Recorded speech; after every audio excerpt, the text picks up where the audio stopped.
Guys, share ko lang sa inyo paano tandaan o i-memorize tong formula wheel na to para hindi nyo na laging titignan tong formula wheel na to. Maging kabisado nyo na. Una, tandaan nyo lang yung apat na original na formula. At tuturo ko sa inyo kung paano i-transform yung formula using cross multiplication. Ito yung apat na original na formula na kailangan nyo tandaan. E is equal to IR. P is equal to E I.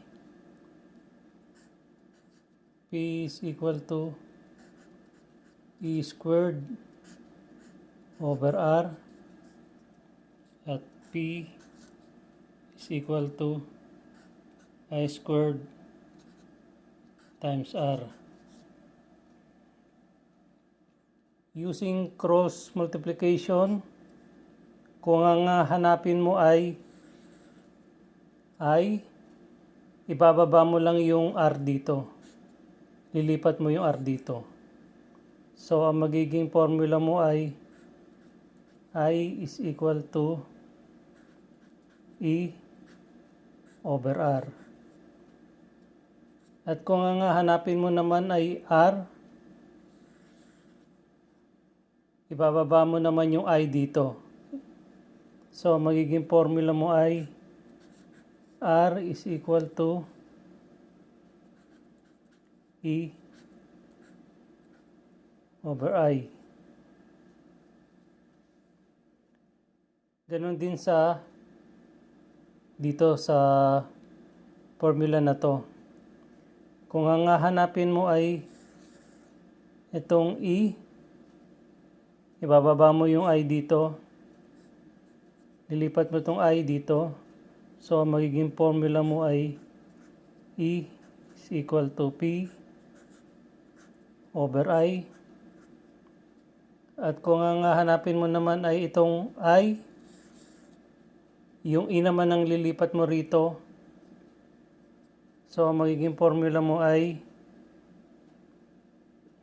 I is equal to P over E. Ganon din dito.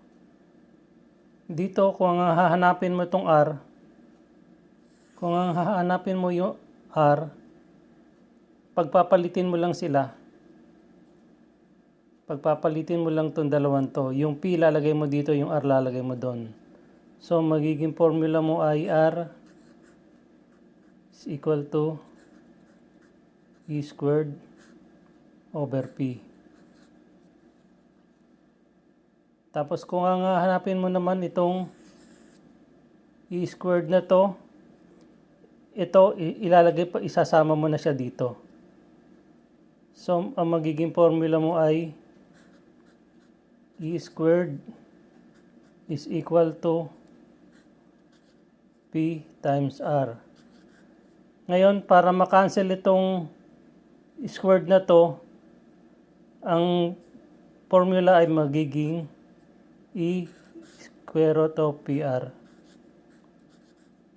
Para makancel yon, E squared mo siya. Ganon din dito. Dito, kapag kailangan mong hanapin mo, ibababa mo yung I squared dito. So, magiging formula mo ay R is equal to P over I squared. Ngayon, kung ito naman ang hanapin mo, yung I squared, ang magiging formula mo ay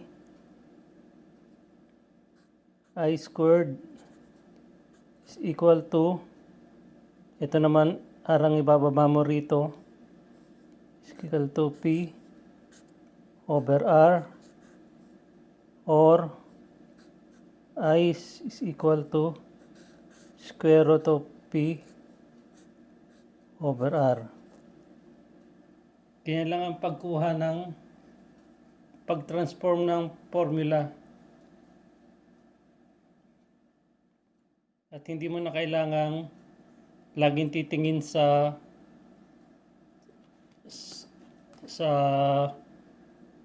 dito sa